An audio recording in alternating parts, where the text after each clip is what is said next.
Eu queria perguntar para vocês, primeiramente, o que são o absoluto e o universo e de que forma eles se desdobram até chegar a nós, humanos. Essa é uma excelente pergunta, Murilo. E para a gente começar a falar sobre o absoluto e o universo, nós preparamos aqui um videozinho para que a gente faça uma reflexão sobre o tamanho desse mundo em que vivemos.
Então, a gente pode ver que esse nosso universo, ele é muito grande, né?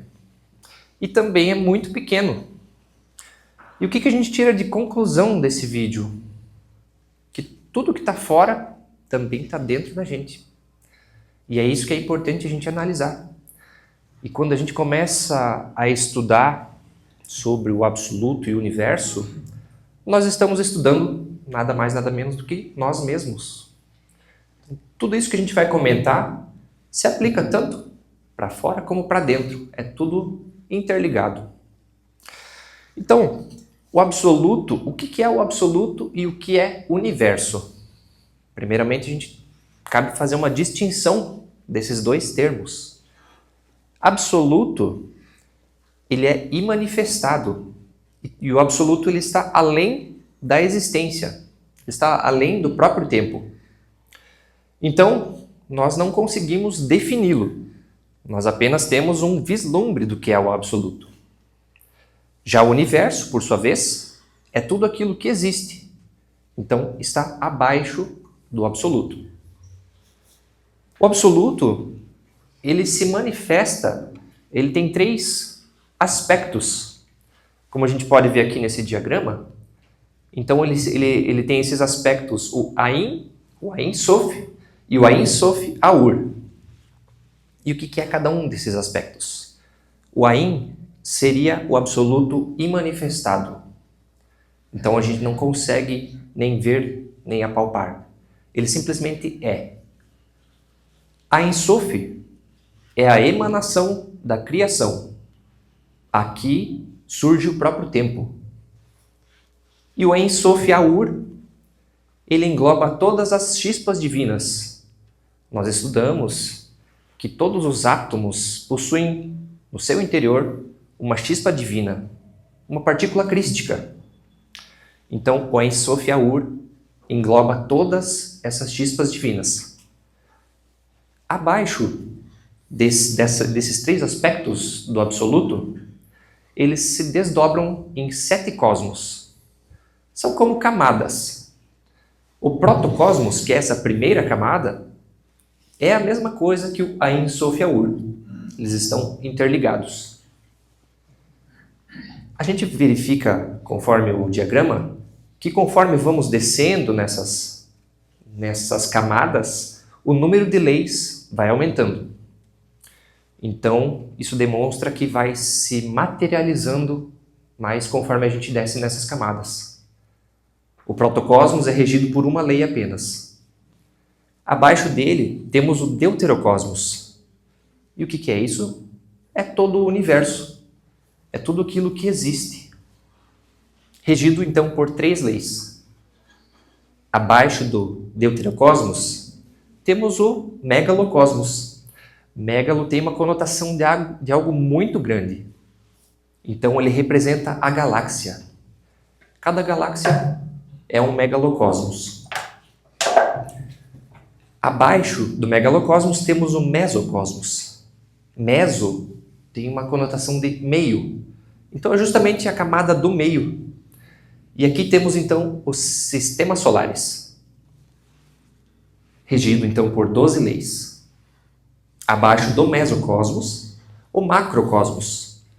Macro também tem uma conotação de algo grande, porém menor do que o megalocosmos. Nesse caso, estamos falando do nosso planeta, da Terra. E ela é regida por 24 leis. Não por acaso, o nosso planeta tem 24 horas. Abaixo do macrocosmos, temos o microcosmos. Micro tem uma conotação de algo pequeno, quando comparado a um planeta ou um sistema solar. Então aqui estamos falando do humano. Nós somos regidos então por 48 leis. E dentro de nós existe todo um outro universo que chamamos de tritocosmos. O tritocosmos, trito vem de triturado, de algo muito pequeno. Então dentro de nós existem todos os círculos dantescos, onde essas leis vão ficando cada vez mais densas e aumentando o número de leis, chegando até 864 leis.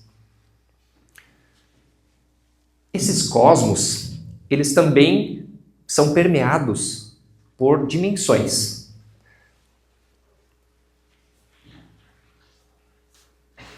Então, o que são dimensões? Eu trouxe aqui um outro diagrama para ilustrar um pouquinho. Nós temos ali na primeira imagem uma esfera. A partir dela a gente faz um corte, uma seção, e dela conseguimos extrair um círculo. Desse círculo, se a gente fizer uma fatia bem fininha, a gente extrai uma linha. E dessa linha, se a gente fizer mais uma seção, a gente extrai um ponto. Então, as dimensões são exatamente isso. Cada dimensão é uma seção de uma dimensão superior. E nós temos ao todo no nosso cosmos 7 dimensões. A primeira dimensão, ela está relacionada ao comprimento. A segunda, a largura. A terceira, sim, a altura. E nós vivemos então nesse mundo tridimensional. Nós conseguimos experimentar e ver todas essas 3 dimensões. A quarta dimensão, ela é referente ao tempo. Nós temos uma sensação, um vislumbre do que é o tempo, mas não conseguimos ver, não conseguimos definir exatamente o que é o tempo, porque nós estamos atrelados a essas 3 dimensões em que nós vivemos. A 5ª dimensão, ela está atrelada ao astral e também ao mundo mental. Nessa dimensão estão os registros akáshicos. A 6ª dimensão é a morada da nossa essência. É onde a gente falou anteriormente das chispas divinas. É justamente isso, é onde moram essas chispas divinas. E a 7ª dimensão, por sua vez, é o próprio absoluto. Então, sabemos que essas dimensões existem, porém não conseguimos enxergá-las e nem senti-las com os nossos 5 sentidos. Então, para isso, a gente precisa desenvolver virtudes, desenvolver outros sentidos ocultos para que possamos vivenciar e, então, experimentar essas dimensões. E é interessante isso que você está trazendo, Igor. Até solicito o retorno no slide anterior, porque uma vez que a gente se propôs a estudar o absoluto e o universo,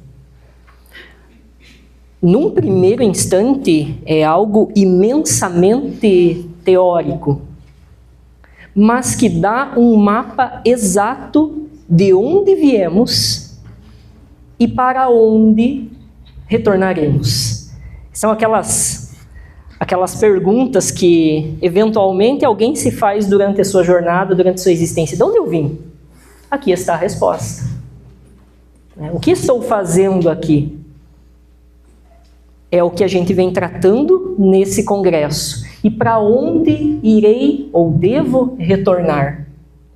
Nessa mesma escada, e o Igor foi muito feliz porque foi ele que compôs essa imagem.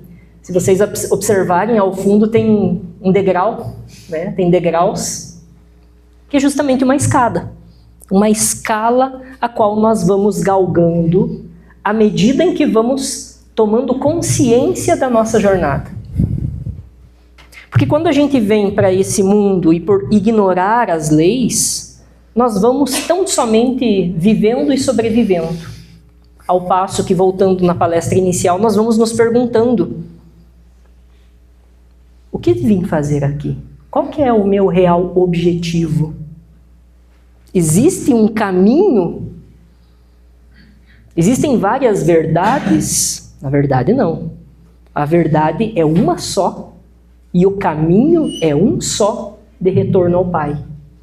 Então, quando nós escolhemos trazer essa temática num primeiro momento complexa, é para que nós possamos nos localizar nessa escala e compreendermos, inclusive, aquilo que estava sendo trazido anteriormente pelo grupo que falou tanto das leis, quanto até da roda de Sansara. Porque se a gente observar o tritocosmos, é como o Igor falou, é esse universo dentro de nós, que também são conhecidos pelos círculos dantescos, que, como colocado ali, vai até 864 leis. Mas olhem essas leis como desdobramentos, como pressão. As doenças trazem essas leis a mais. Os karmas trazem essas leis a mais. Por isso, a grande necessidade de nós nos colocarmos nesse papel de acolher. Acolher as situações que nos acontecem. Até por isso que é tão importante, tão bom quando a gente tem esses momentos de intervalo, porque fomenta essas conversas, mesmo que paralelas, mas edificantes para a nossa jornada. E calhou de eu passar em um grupo e estavam falando dessa questão do agradecer quando uma coisa, entre aspas, ruim acontece conosco. O agradecer se trata de justamente colocar-se nessa posição de acolher. Acolher o que está acontecendo para que eu me abra para o meu não avanço. Por que eu não estou avançando? Por que eu estou sofrendo? Por que as mesmas histórias estão acontecendo? Por que eu estou nesse microcosmos? Por que eu estou regido por essas leis? Justamente porque essas 48 leis eu ainda não tive discernimento. À medida que eu vou estudando, vou compreendendo internamente, porque todas essas camadas, elas estão dentro de nós. Elas estão no universo, mas não olham o universo fora. A gente demonstrou e colocou o vídeo para que a gente veja esse universo fora, mas como o Igor muito bem começou, está dentro de nós. E é essa escada que, à medida que vamos compreendendo essas leis, nós vamos ascendendo. É muito interessante porque, se nós formos ver, nós temos que descer todos esses degraus para realmente compreender por que estamos aqui. E como foi muito bem colocado pelo grupo anterior que falou sobre as leis, a forma que a gente tem de não ser penalizado pelas leis é justamente andar na lei. E para isso a gente precisa descer até o mais fundo, até o fundo do poço, como dizem, e retornar. Por isso é importante a gente olhar para esse diagrama e começar a entender qual que é esse caminho que a gente tem que seguir para retornar ao Pai, para retornar a Deus. E precisamos entender primeiramente essas leis para depois compreender. E então, sim, poderemos retornar ao Pai. Legal. É um assunto bem complexo e profundo, né, que daria para conversar durante horas para chegar a uma compreensão, né? Claro, a gente ainda vai abordar mais algumas questões. Dentro disso, a princípio a gente observa a Terra como um organismo estático. Porém, ela tem uma grande dinâmica macro. Eu queria que vocês comentassem o que a gente pode compreender dessa dinâmica. Boa pergunta, Murilo. Na verdade, grande parte dessa dinâmica, o Lincoln aí já explanou um pouco, né? E foram sábias as palavras, mas vou tentar colocar um pouco prático, né? Como que ocorre essa dinâmica? Então, como o Murilo muito bem colocou, às vezes a gente pensa que a Terra é algo estático, que não tem mudanças, mas há uma engrenagem muito grande, há diversas mudanças acontecendo ao mesmo tempo, né? Desde o Sol, que em algum momento alguém percebeu que todo dia ele se ponha e depois ele nasce, até as fases da Lua, né? 4 fases durante um mês, e que dentro dessas fases você tem portas, ciclos abertos para plantios e tudo mais. E enfim, aos poucos que a gente for observando essa dinâmica, a gente pode trazer dentro do micro e tentar compreender, internalizar o que isso significa, né? E além dessas dinâmicas mais visuais, digamos assim, se a gente for para uma 4ª dimensão, por exemplo, como o Igor falou, quando a gente não tem mais o tempo, podemos observar algo muito maior. Se nós formos colocar a linha do tempo da nossa vida, cerca de 80, 100 anos, é 1 milésimo de segundo em relação à vida do planeta.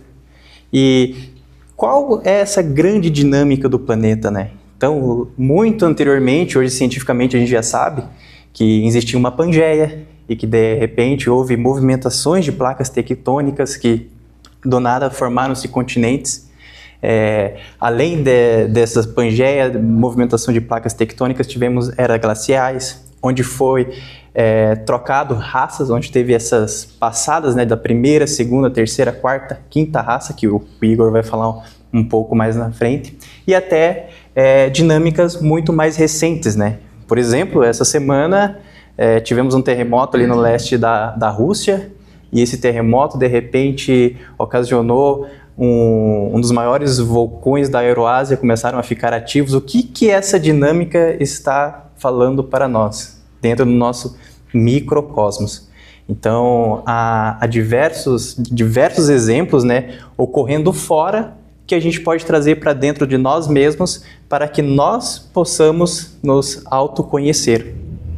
E indo um pouco mais longe, né, estava falando do macrocosmos, se a gente for para o mesocosmos, temos os eclipses. Se a gente for para o megalocosmo, por exemplo, tem alguns assuntos que a gente vai se deparar dentro da teoria esotérica, dentro dos livros esotéricos, né? Por exemplo, os ciclos de Urano, que a cada 42 anos a gente tem uma troca de polos.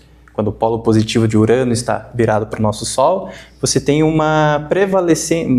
prevalece uma força masculina, onde há períodos de guerra, de conquistas, de independências. E quando esse polo negativo está virado para o Sol, você tem essa energia feminina agindo sobre nós, onde você tem uma grande expansão de cultura, ciência, artes, enfim. E se observarmos também culturas muito antigas, como maias, incas, astecas, vocês observarão que os templos deles eram sempre virados para uma estrela no céu, a estrela que mais brilha, que é a Sírius, uma dos centros da nossa galáxia. E por que esse povo antigo sempre teve os seus templos virados para essas estrelas? Então esse é o interessante de buscarmos dentro de nós, né? Por que nós temos que nos sincronizar com o mesocosmo, com o macrocosmo, para entender o microcosmos? Então é muita coisa que a gente pode tirar dessa dinâmica. Legal, isso que você trouxe, Hélio. Até ter citado o fato de Sírius, por exemplo, e essa busca por essa estrela, né, que os povos antigos faziam esses templos voltados para isso, e me recorda até a fala que a Cássia trouxe do Cristo. Sou eu buscando, olhando para o macro, olhando para o vasto cosmos, que está devidamente ordenado, e através dele buscando esse Cristo interno, essa estrela que nos guia. Tanto que essas raças que vieram, que as pessoas olham, assim, a própria ciência, a arqueologia olha como raças tão somente de povos rudimentares, mas tinham um conhecimento esotérico muito maior do que a humanidade que a gente tem hoje. Mas eles não tinham as modernidades que nós temos hoje. Meus caros, se modernidade, se tecnologia fosse sinônimo de consciência, nós estaríamos vivendo a era de ouro agora da humanidade.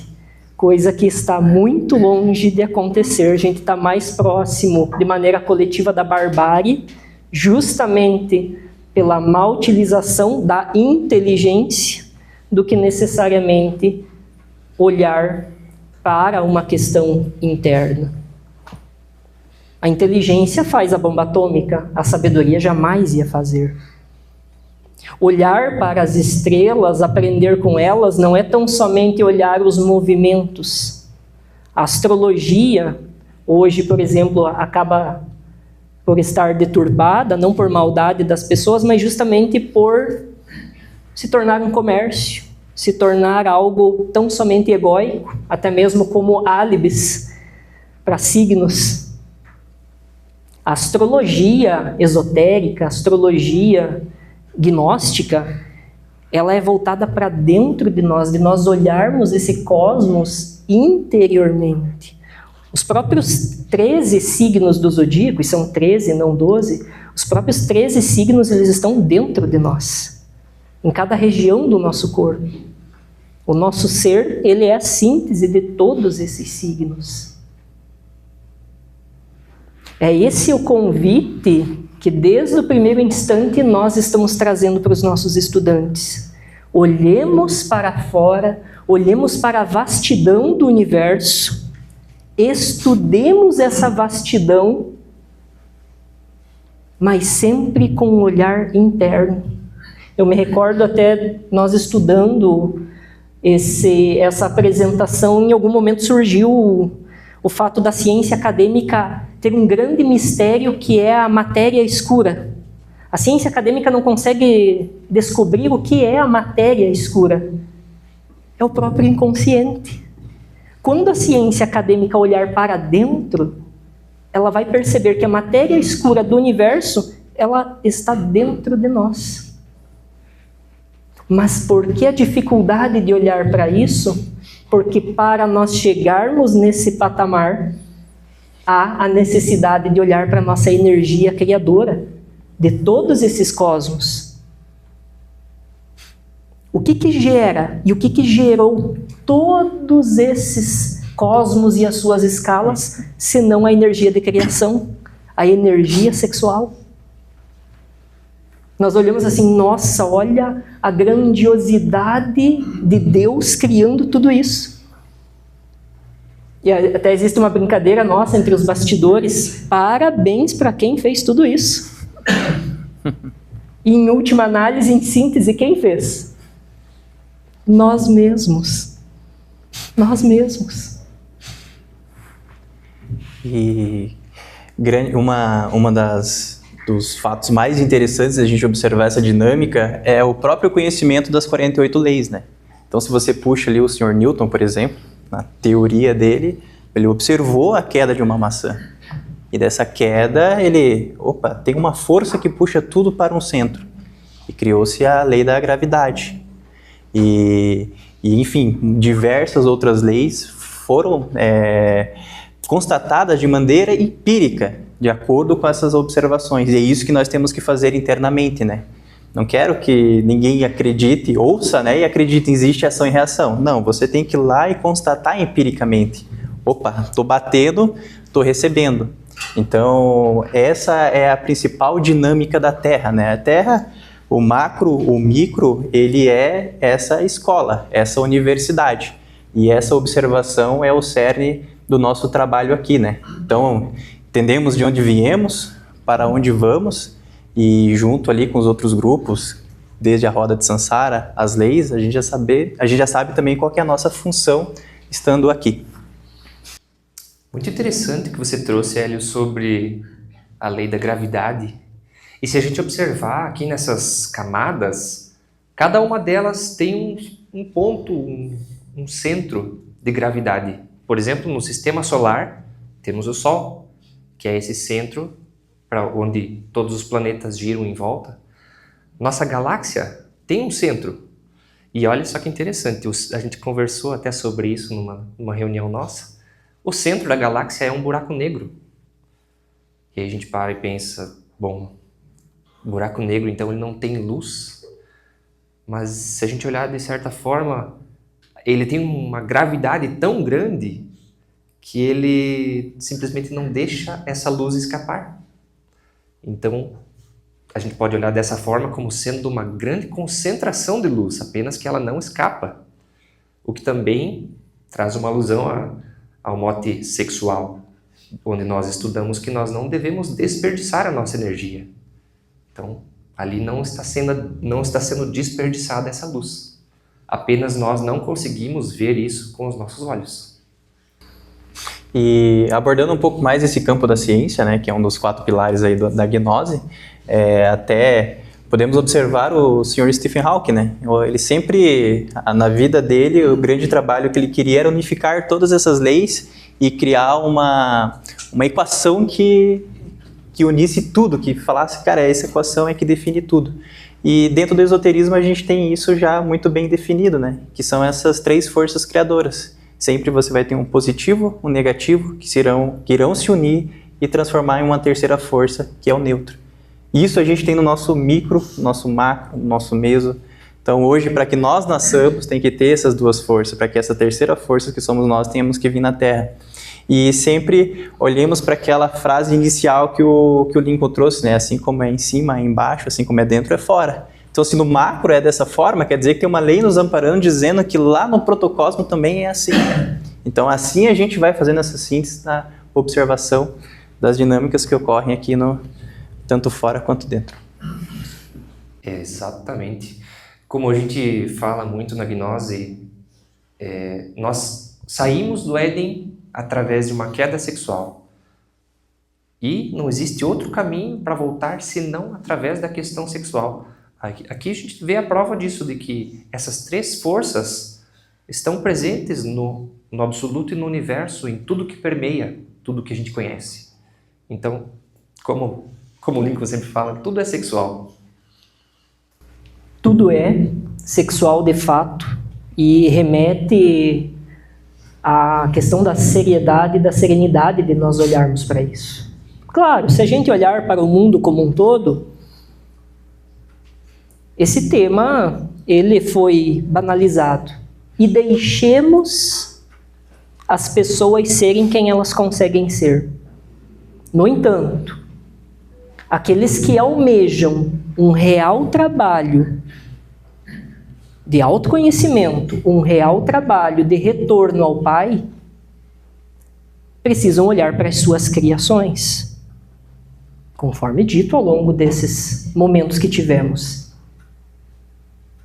E se nós precisamos olhar para as nossas criações, inevitavelmente precisamos olhar para a temática sexual. Talvez alguns, principalmente aqueles que estão chegando aqui num primeiro momento, que até não realizaram o curso de gnose conosco, vão ficar com uma pulga atrás da orelha, mas eles estão falando tanto dessa temática sexual que precisa olhar com seriedade e assim por diante, mas o que eu tenho que ver aí? Para vermos com mais profundidade, vocês têm todo um arsenal de livros que podem estudar. E também deixo o convite para aqueles que almejam se aprofundar de fazer os nossos cursos, que nós temos à disposição, cursos de gnose, para principalmente abranger essa temática tão instigante que vem permeando todas as nossas falas. Mas por que não falam agora?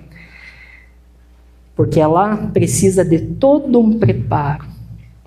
Por que vocês não falam para os filhos que estão no primeiro ano do primário? Por que vocês não falam de Bhaskara para eles? Porque eles precisam de um preparo. Não se dá carne ao bebê recém-nascido. Uma temática de tamanha seriedade, ela precisa ter todo um apanhado para que se traga.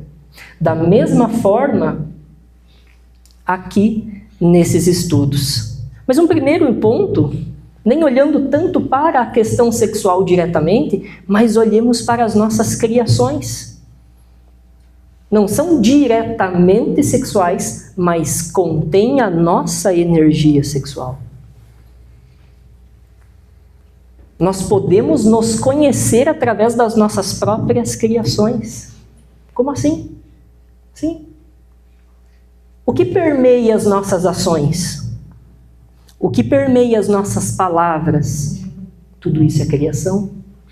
O que permeia os nossos pensamentos? Esse somos nós, o microcosmos. E cada vez que a gente vai pensando e aumentando essa questão de pensamentos, a gente vai baixando nesses tritocosmos, que são esses porões da mente, são esses círculos dantescos que subjazem em nós. Por isso é tão necessário que a gente adentre no cosmos interior para fazer um trabalho de maneira consciente, nos analisando, buscando esse entendimento, para que assim vamos subindo esses degraus já tão mencionados. Então, essa dinâmica que foi falada da Terra como organismo macro, como é que funcionaria no organismo micro? Essa é uma questão muito interessante e como a gente vê nos estudos gnósticos, a própria Terra, ela passa por fases em que ela vai se materializando, a gente chama isso de rondas, e não é diferente com as raças humanas, com as raças do homem. Nós não somos a primeira raça que passou, que está aqui nesse planeta. Existiram outras antes. A primeira raça, ela é chamada de protoplasmática, e ela era uma raça disforme, ela não tinha uma forma, assim como o planeta também já foi um dia etérico. E ao longo do tempo essa raça ela foi evoluindo e foi se materializando. Então surgiu a segunda raça, que é a raça hiperbórea. Após a hiperbórea, então passou a raça lemuriana. Depois da raça lemuriana, tivemos os Atlantes, do qual a gente até ouve falar bastante. E após os Atlantes, chegamos por fim à nossa raça, que é a raça ariana. Olhemos para isso no sentido da materialização dessas raças. A primeira, ela era etérica, era menos densa.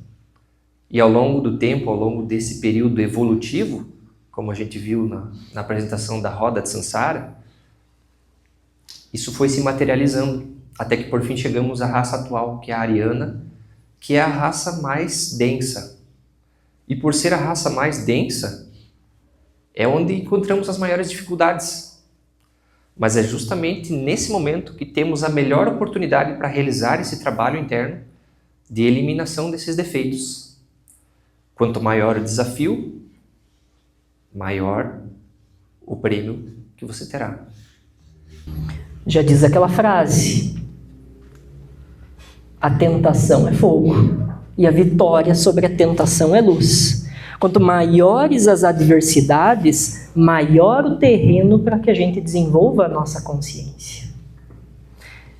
Nós poderíamos estar nesse exato momento lá no jardim da infância. E qual que é a parte ruim do jardim da infância, para nós aqui já crescidos? É que ela é muito boa. Não oferece nenhum terreno para um crescimento verdadeiro.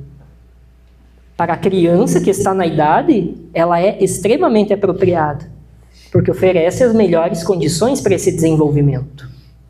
Da mesma forma nós, se nós buscarmos tão somente os confortos que esse mundo oferece, não tem nenhum problema nisso. Inclusive não trazemos nenhuma proibição dessa parte.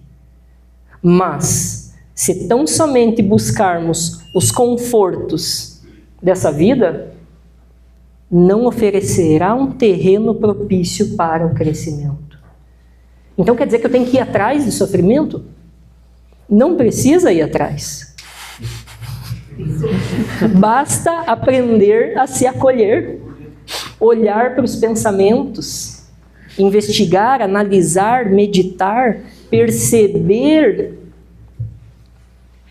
Só no instante que eu estive aqui, ao longo desse dia, quais foram todos os lugares que eu fui, quais foram todas as preocupações que eu tive, quais foram todos os julgamentos que eu emiti. Já mostra como que está esse cosmos internamente, bem como todas as coisas em que eu me abri para um aprendizado, bem como as virtudes que eu percebi a desenvolver, a aprimorar. É esse o convite que a todo instante, voltando lá na palestra, é esse o convite que a todo instante a nossa mônada, ela nos impulsiona, ela nos traz, que Deus nos traz. Olhe para mim. Olhe para o Pai. Esse sofrimento é porque você ainda não compreendeu alguma coisa. É porque você está resistindo. E cada vez que eu resisto, olha a palavra resistir, dá para fazer um trocadilho com reexistir. Se eu estou resistindo com algo, eu estou teimando, eu estou sofrendo, fico tensionado, porque tem alguma coisa que eu ainda não quero enxergar. Porque para eu enxergar, qual a primeira coisa que eu preciso fazer? Aceitar. Me abrir para o que está me importunando num primeiro momento. Até eu perceber que essa coisa que mais me importuna, na verdade é uma grande professora me mostrando: filho, olha para essa questão onde você está reexistindo, está criando, está desenvolvendo mais leis por estar criando mais pensamentos e, por consequência, sofrendo. Tanto isso é verdade sobre a questão do sofrimento que eu lembro muito bem quando eu comecei a cursar o curso de gnose, a gente é inundado por uma grande quantidade de conhecimento, e com esse conhecimento vem muitas responsabilidades. E aí a gente começa a perceber que a gente tem muitos defeitos e a gente precisa eliminar eles. E essa eliminação muitas vezes é doída, é dificultosa. Mas o lado maravilhoso disso é que a gnose traz para nós a chave o caminho para retornar ao Pai. E isso, no fim das contas, vale por todo o esforço. Citar um pouco sobre a alquimia, né? Que a gente tem o saber sofrer, o saber morrer, saber calar, saber abster-se. Justamente por essa questão que o Igor trouxe, né? Antes a gente teve o exemplo ali de não se identificar, né? Mesmo que algum parente seu esteja passando por algo que essas leis estão cobrando, né? E a gente não poder revidar por ser uma questão de lei.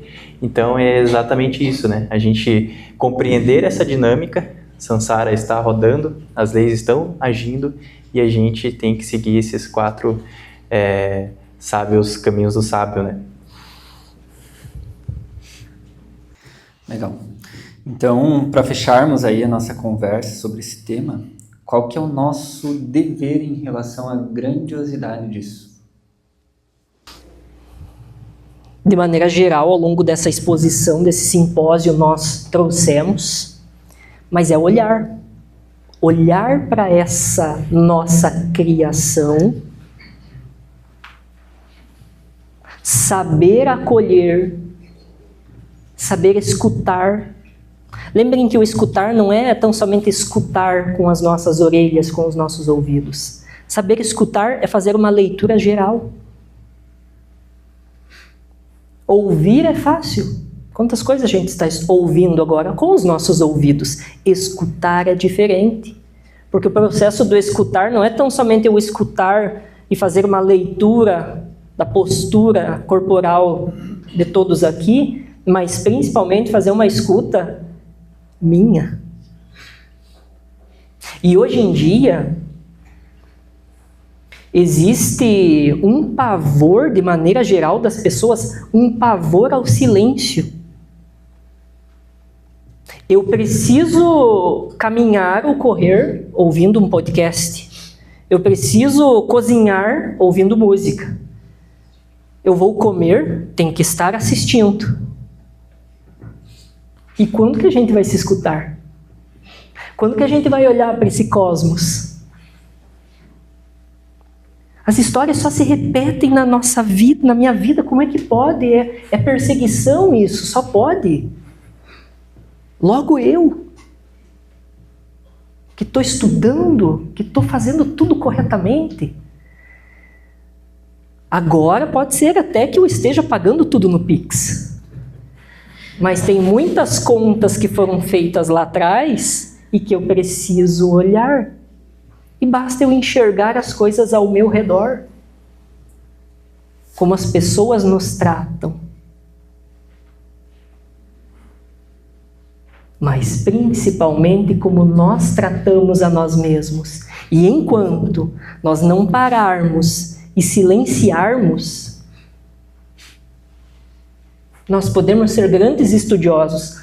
Vou ler todos esses livros aqui. E vou ser um baita de um estudante de gnose intelectual. E que, sinceramente, não vai adiantar nada. Porque eu serei, o próprio mestre Samael falava, vou papaguear. Vou só falar aquilo que os outros mestres já falaram. Agora, quando eu me coloco na experiência, e aí vem o nosso dever cósmico, quando eu me coloco para escutar a mim mesmo e perceber, olha o que permeia os meus pensamentos. Olhem como esses pecados saltam aos olhos. Mas isso não quer dizer que eu tenho que acabar com a minha vida. O que eu preciso acabar é justamente com os pensamentos, mas não fazendo morte mística à torta e à direita. Fazendo uma análise. Analisando as nossas criações e aí sim galgando esse caminho rumo ao Pai, rumo à autorrealização íntima do ser. Muito bom esse exemplo que o Lincoln trouxe, porque essa questão de a gente sempre querer se tornar eficiente, né? Então toda hora tenho que estar escutando alguma coisa, tenho que estar aprendendo algo, é exatamente o que Cristo trouxe há muito tempo atrás, que é esse cativeiro mental. E isso aqui é a porta de entrada do tritocosmos. Ou seja, a partir do momento que a gente vai criando esses cativeiros, nós vamos, né, caindo nesses círculos dantescos e cada vez vai ficando mais denso. Então é só você observar o Sol, ele parece que está parado, mas ele está fazendo um trabalho gigantesco e não precisa ter uma certa, né, frequência, enfim. E aqui o trabalho dele, ó. E aqui está o trabalho dele, exatamente. Então até ia deixar como indicação, né, no canal Pis Sofia tem um episódio especial sobre os círculos dantescos e como que a gente, né, acaba caindo nisso, porque querendo ou não, temos que descer lá no nono círculo. Tem uma diferença entre cair e descer, para que a gente possa subir, mas a descida é consciente, a caída é inconsciente.